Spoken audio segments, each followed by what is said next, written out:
Good morning, everyone, and welcome to Think Future. My name's Chris Kalaboukis, and once again, we're coming at July from deep in the heart of Silicon Valley, California. We're talking innovation startups, the future, not necessarily those, and not necessarily in that order. If you're watching on YouTube, smack that subscribe button and hit that bell so you can be notified when a new show comes online. And if you're listening on your favorite podcast service, please subscribe and please drop a note on Apple Podcasts. I'd greatly, greatly appreciate it. So this is part 3 of 4, and who knows, I might go more, of the Minimum Viability series. And if you've listened to the previous ones, you're all caught up, but if you haven't, what I'm talking about is applying the concept of an MVP, the Lean Startup MVP, minimum viable product, to some of the large, intractable issues that we have today. Issues like education, issues like homelessness, issues like food.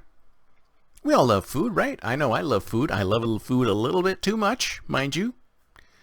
But I think one of the reasons why I love food a little bit too much is because there's so much of it out there, and it's so good, and it's so delicious. And not only that, food is so cultural.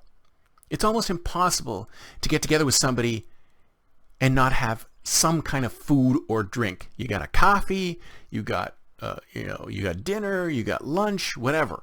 How do you socialize with individuals without eating? I think I saw something on Severance the other day on Apple TV where they were talking about the no dinner party, where they had a dinner party without food because they wanted to disconnect food from the social experience. And I thought to myself, that's kind of weird. We all connect food to the social experience. And we have, at this point in time, so many different kinds of foods available to us. It's insane. It's absolutely insane. We have the infrastructure to develop all different kinds of foods. We can mimic any kind of food. We can make the taste of any kind of food. I mean, it really threw me the other day, or years ago, when, so was it Lay's potato chips? Lay's potato chips has this contest where people can submit flavors, and they pick 4 flavors out of the submitted flavors to actually create flavors. They create flavors mapping to these winning flavors, or they pick 4, and then based on the sales of the flavors, who buys the most of each of the flavors, that flavor becomes a flavor. It actually becomes a flavor. And of course, the person who invented the flavor or came up with or decided, submitted the flavor, their name gets printed on the bag. And I thought, oh, fame. Anyways, so this happened a couple of years ago. Somebody had suggested Greek lamb gyro flavor. So everyone's familiar with the Greek gyro, right? It's that sandwich in a pita. So you got the pita, you got the meat, you got lettuce, tomato, sometimes you have some fries in there, you get some tzatziki on that. So you're familiar with the gyro sandwich, right? And this wasn't just any gyro sandwich. This was a lamb gyro sandwich. So they had created lamb gyro sandwich chips. Lamb gyro sandwich potato chips. So I thought to myself, since I've had many lamb gyro in my time, both here in the United States and in Greece, I thought, well, I gotta try these chips. I mean, I shouldn't be eating chips, but I had to try these chips. I got to see what they did to try and mimic the flavor of lamb gyro on a chip.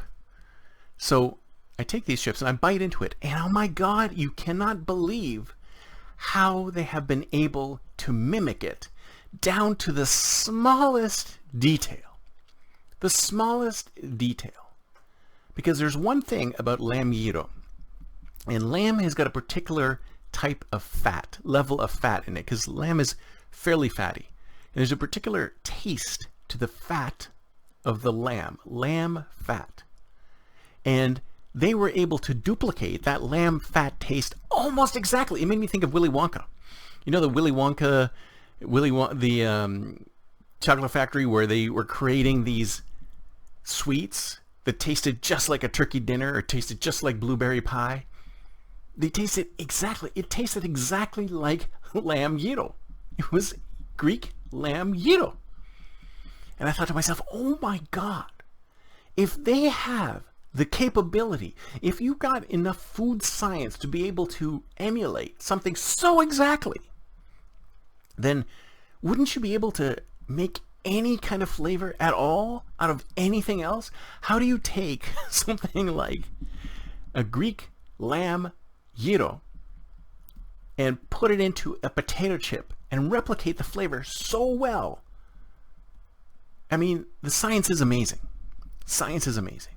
But that's not what I wanted to talk about. I wanted to talk about how we are looking to change the way we eat and the way we feed ourselves, because a lot of people think it's unsustainable, right? We can't sustain the population we have as it's growing and give them more and more food, and there's still starvation and poverty all over the world. So how do we do this?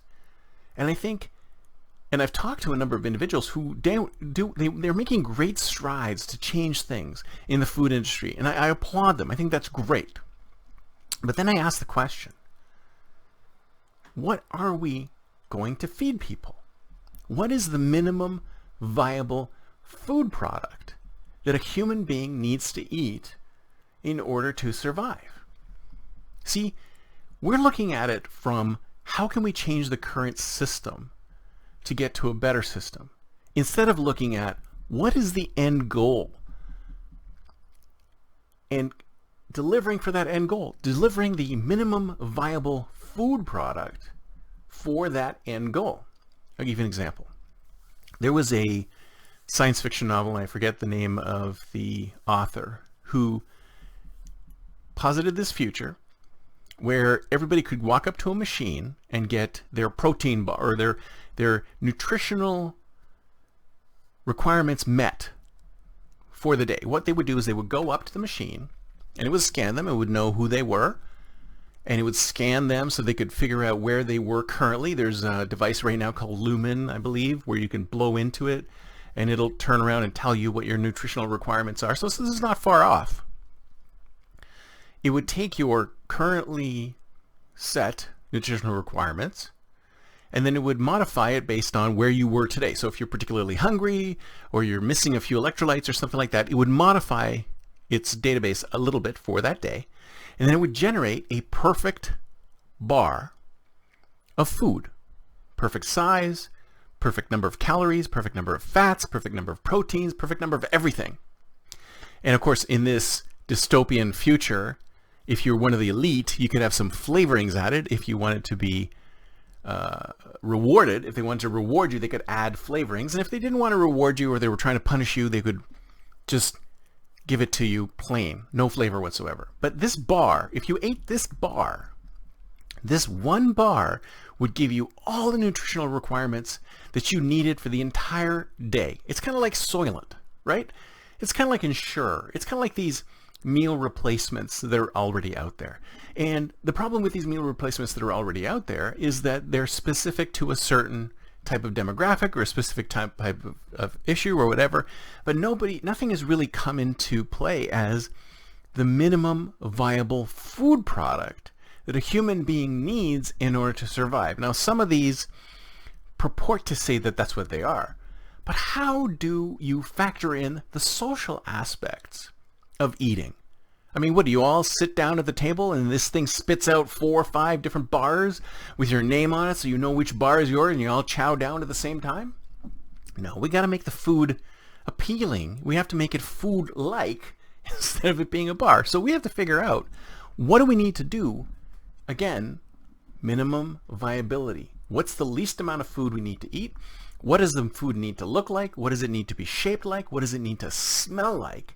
And if we have the ability to create lamb gyro chips that are so accurate that they even replicate that little bit of fatty lamb taste in the undertone after you eat it, then we should be way further along in developing a minimum viable foodstuff that we can then package and get on the shelf for people who just want nutrition.